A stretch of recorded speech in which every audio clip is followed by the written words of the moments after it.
I got off work earlier than usual that day. No texts, no calls. I just decided to head home, thinking it would be nice to surprise my wife, maybe have dinner together, talk for a bit. Just a normal, quiet evening. As I stepped inside, I heard laughter, loud, careless laughter coming from the living room. I stopped near the entrance, out of sight, curious about what was so funny. Then I heard her voice. "Girls, let me introduce you to my personal doormat." The room erupted in laughter again. I stood there, frozen, listening. He does everything I want, pays for everything, never complains, no matter how much I spend. Honestly, I could probably tell him to lick the floor and he'd still ask if I needed anything else. Another round of laughter. I felt my grip tighten on my keys. My first instinct was to step in, say something, demand an explanation. But I didn't move. Instead, I kept listening. "You think I'm joking," she continued. "Last week, I told him I wanted to go to that spa retreat, the expensive one. I just mentioned it casually over dinner. And the next day, boom, he booked it without even thinking. He's so easy to manipulate, I don't even have to try." The way she said it, proud, entertained, like it was a joke. Like I wasn't even a real person. One of her friends chimed in. "You're so lucky. I wish my husband was that easy." "Lucky?" My wife scoffed. "It's not luck. You just have to know how to control them. Make them feel guilty, act sweet when you need to, throw in a few fake tears now and then. Works every time." The others laughed and I heard someone clinking a glass, probably raising a toast to her genius. I leaned against the wall, staring at the floor. Everything she said played over and over in my head. I never questioned the money I spent on her, never hesitated when she wanted something. I thought I was taking care of my wife. I thought I was being a good husband. But to her, I was nothing more than a wallet with legs, something to use and mock behind my back. And the worst part? This wasn't even just her. Her friends knew. They laughed about it. This was entertainment for them. I felt something shift inside me. I wasn't going to barge in. I wasn't going to argue. I wasn't going to give them the satisfaction of seeing me react. Instead, I turned around and walked out. I got back in my car, gripping the steering wheel, my mind racing. Everything I had given her, every sacrifice, every effort, it had all been a joke to her. And now, I had to make a decision. Not an emotional one, not a reaction fueled by anger. A real decision, one that would change everything. But one thing was clear. This doormat wasn't staying. I didn't go back home that night. Instead, I drove around aimlessly, letting the reality of what I had just heard sink in. I wasn't going to react emotionally. I wasn't going to explode in anger or confront her in some dramatic scene. That would be pointless. She didn't respect me. She never had. If I wanted to get out of this, I had to be smart. I found a cheap motel and booked a room for the night. Sitting on the bed, I pulled out my phone and started making notes. Not about my feelings. That didn't matter anymore. I needed a plan. The first thing was proof. I wasn't going to leave myself vulnerable. I needed to document everything. Every insult, every instance of manipulation, every way she used me. I had never recorded our conversations before, but now I started. Any time she made a snide remark, any time she treated me like an accessory instead of a person, I made sure to have it saved. Next, I needed a lawyer. Not just any lawyer, but one who specialized in divorce and financial protection. I spent hours researching, reading reviews, checking credentials. By morning, I had an appointment scheduled. I wasn't going to tell her. She didn't need to know until it was too late. Then came the finances. I logged into our bank accounts and started taking note of everything. How much we had, where the money was going. It didn't take long to confirm what I already knew. She had been spending recklessly for years. Shopping sprees, expensive vacations, beauty treatments. It was all there. Clear as day. And I had let it happen. Not anymore. I opened a separate account under my name only and started transferring funds. Not everything at once. That would be too obvious. Just small amounts over time. Enough that she wouldn't notice until it was too late. I also cancelled our joint credit cards one by one, leaving only the ones tied directly to my name. If she tried to make another ridiculous purchase, she'd be in for a surprise. The hardest part was pretending nothing had changed. When I finally walked back into the house, she barely looked up from her phone. "Where were you?" she asked casually. "Work kept me late," I lied. She didn't question it. She never did. As long as I kept paying for her lifestyle, she didn't care where I was. That worked in my favor. Over the next few weeks, I played my role perfectly. I still smiled, still nodded along when she made another selfish request, still acted like the obedient husband she thought I was. But behind the scenes, I was dismantling everything she had built. I changed the passwords to my personal accounts. I updated the beneficiary on my insurance policies. I removed her name from as many assets as I legally could without tipping her off. I even started looking for a new place to live, something small, just for me. The lawyer was thorough. He helped me draft a divorce agreement that left her with exactly what she had contributed to the marriage. Nothing. The day I signed the papers, I felt lighter than I had in years. Now all I had to do was wait for the right moment to drop the bomb. And I knew exactly when that moment would come.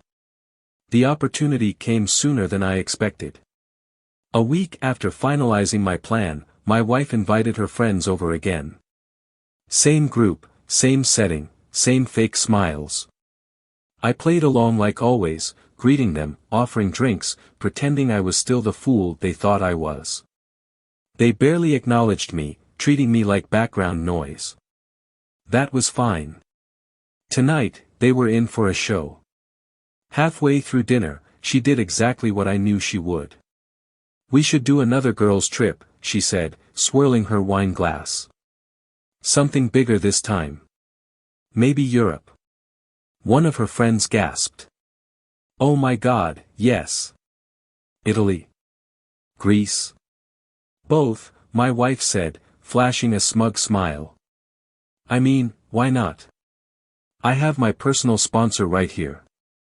She tilted her head toward me without even looking. That was it. My moment. I reached into my pocket, pulled out the envelope, and placed it on the table in front of her. "What's this?" she asked, frowning. "Open it," I said, leaning back in my chair. She hesitated, then slid a manicured nail under the seal and pulled out the papers. At first, she didn't understand. She scanned the first page, her lips moving as slightly as she read. Then she flipped to the second page. Then the third. The room went silent. Her friends looked between us, confused, waiting for her to say something. Then she did. "What the hell is this?" Her voice was sharp now, losing the fake sweetness she always wore in front of them. "Divorce papers," I said it calmly, taking a sip of my drink. She blinked at me as if I had just spoken another language. "You're joking." "No," I said, setting my glass down. "I'm done. You don't need a personal sponsor anymore. You're on your own." Her friends shifted in their seats, some covering their mouths to hide their reactions. They weren't laughing this time. She looked back at the papers, flipping through them with frantic fingers. Then she saw it. The part where I had already secured everything. The closed accounts. The assets she had no claim to. The financial support she wasn't going to get. Her face drained of color. You can't do this," she stammered, looking up at me. "You can't just." "I can," I cut her off. And I already did. Silence. She turned to her friends, looking for support. But something shifted in the air. They weren't rushing to her defense. In fact, some of them were smirking, clearly enjoying the spectacle. "You knew," she whispered to me, realization dawning in her eyes. "You knew, and you." "I planned," I corrected her. "The way you planned every time you manipulated me. The way you bragged about it to them." I gestured around the table. "I listened, and I learned." Her mouth opened and closed, but no words came out. One of her friends let out a quiet, amused chuckle. Another sipped her wine, watching the scene unfold like it was a live soap opera. My wife, soon-to-be ex-wife, realized it then. She wasn't just losing me. She was losing everything. I pushed my chair back, stood up, and buttoned my jacket. "This doormat is done," I said. "Enjoy your dinner." And with that, I walked away. I walked out of that house and didn't look back. I didn't wait to hear her reaction, didn't stop to see the expression on her face. It didn't matter anymore. My part in this story was over. I had already moved most of my things into a new place, so I didn't have to return. The locks would be changed soon, and the financial ties had been severed. She had no access to my accounts, no credit cards to fall back on, nothing. The next day, the calls started. At first, they were furious, screaming, cursing, demanding that I come back and fix this mess I created. I let them go straight to voicemail. Then came the texts, the threats, the guilt-tripping. She cycled through every tactic she had ever used before, but none of them worked this time. I didn't respond, and then silence. That was the moment it hit her. The next time she tried to use her credit card, it was declined. When she went to check our joint account, it was empty. When she called the bank, they told her she had no authority over the accounts anymore. Her entire world, the comfortable life she built off my back, was crumbling. She reached out to her friends, expecting sympathy.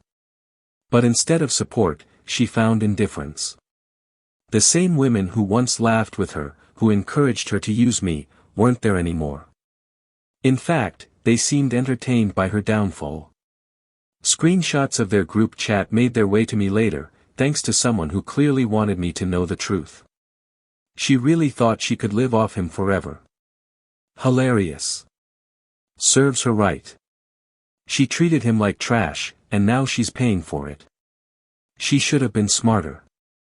If you're going to milk a guy, at least don't humiliate him while you do it. They had never been her real friends. They had just been waiting for the moment she stumbled. And now that she had, they were enjoying the spectacle. She tried reaching out to them individually. Some ignored her completely. Others gave her vague excuses. "I'm just really busy right now. I think I need to focus on myself for a while. I hope things work out for you." Empty words. She was alone. I didn't see her in person again, but I heard enough. She had to downgrade everything. Her lifestyle, her expectations, even her home. She moved out of the house because she couldn't afford it. The vacations, the shopping sprees, the endless luxury. Gone.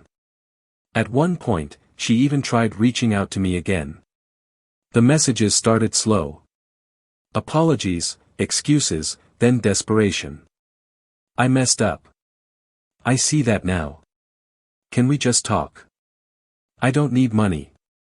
I just need to understand why you did this. Please answer. I'm struggling." I read them and I ignored them. She had already made it clear what I was to her. A resource, a tool, nothing more. And now that resource was gone. Ignoring her messages wasn't difficult. I had already checked out emotionally long before I handed her those divorce papers. What surprised me was how quickly I adjusted to my new reality. For the first time in years, I wasn't constantly drained, constantly pressured to provide for someone who saw me as nothing more than a convenience. I woke up in my new apartment, a small but modern place, nothing extravagant, just mine. No designer decorations picked out by someone else. No pointless luxury items cluttering the space. Just simple, peaceful solitude. The first few days felt strange. Not because I missed her, I didn't, but because I was so used to catering to someone else that I had forgotten what it felt like to make choices just for myself. I no longer had to check my bank account, worried about how much she had drained that week. No more surprise charges for handbags or overpriced spa days. No more constant demands. For the first time in a long time, I was in control. I threw myself into work, not as a distraction, but because I wanted to. Without the stress of walking on eggshells in my own home, I felt sharper, more focused. I started taking on projects I had put off for years, investing in things that actually mattered. And as my finances stabilized, I allowed myself to enjoy the things I had neglected. I went to the gym consistently, no longer skipping sessions because I was too exhausted from dealing with her drama. I reconnected with friends, real friends, the ones I had lost touch with because my marriage had consumed so much of my life. One of them, a guy I had known since college, laughed when I told him about the divorce. "I always wondered why you put up with her," he said. "It's like watching someone keep pouring water into a glass with a hole in the bottom." That stuck with me because he was right. I had spent years trying to fill a void that could never be satisfied. I took a trip, just a small one, a weekend getaway to a quiet cabin by the lake. No schedules, no obligations, just time to breathe. It was something I had always wanted to do, but never did because she never would have approved of such a simple, inexpensive trip. Now, I didn't need approval from anyone. Every once in a while, I'd get an update about her. She had moved in with a relative, struggling to maintain even a fraction of the lifestyle she once flaunted. The friends who had once admired her spending habits had moved on to someone else with deeper pockets. But none of that mattered to me anymore. I wasn't bitter. I wasn't angry. I was just free. Life moved on. I moved on. Weeks turned into months and I barely thought about her anymore. I had built a routine that was mine, surrounded myself with people who actually cared about me, and spent my time doing things that brought me satisfaction. Not just draining my bank account to entertain someone else, but the world has a funny way of circling back. One evening, I was at a cafe near my office, catching up on emails while waiting for my coffee. It was just another normal day. And then I heard it. Her voice. I didn't look up right away, but I felt it before I saw her. That familiar tension, the forced sweetness in her tone, like she was rehearsing a performance before even speaking. When I finally looked, there she was, standing by the counter, hesitating like she wasn't sure if she should approach. She looked different. Gone were the designer bags, the flashy jewelry, the perfect salon-styled hair. She wasn't in rags or anything, but she wasn't the woman she used to present herself as. No artificial glow of excess wealth. No smug confidence. Just someone who had been knocked down by reality. She walked over. "Hey," she said, giving me a weak smile, like we were old friends catching up. I nodded but didn't say anything. I wasn't going to make this easy for her. "I've been meaning to reach out," she continued, shifting awkwardly. I didn't know if you'd want to talk." I let the silence stretch. She was waiting for me to save her from the discomfort, to give her an easy way in. I didn't. She sighed.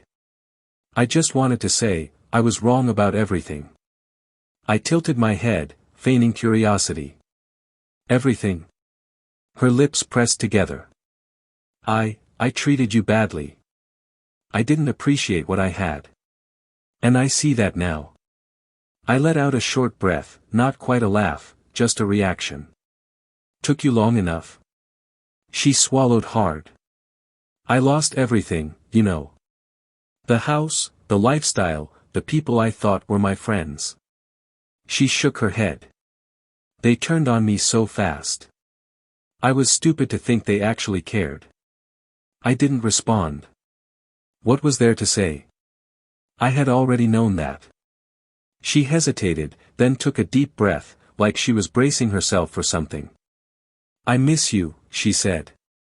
I miss us. I let that sit in the air for a moment before I answered. There was never honest, I said. There was you, and then there was me, the guy paying for everything while you mocked me behind my back. She flinched, like she hadn't expected me to be so direct. Maybe she thought time had softened me, that I'd be willing to rewrite history and pretend things weren't as bad as they were. I wasn't. She reached out, as if to touch my hand, but I pulled back before she could. I thought, maybe we could talk, maybe start over. I shook my head. There's nothing to start. Her eyes glistened with the beginnings of tears, but I didn't care. Maybe they were real. Maybe they weren't. It didn't matter. She had spent years making me feel small, treating me like an accessory to her life. She thought I would always be there, always willing to fix things, to keep playing my role. She was wrong. I grabbed my coffee, stood up, and looked at her one last time. Take care of yourself, I said. And then just like before, I walked away. Our story has come to an end. If you've made it this far, how about subscribing to our channel? It helps us immensely. I've selected one more videos for you that I'm sure you'll enjoy. Feel free to click on them. I'll be waiting for you in the next story. See you soon.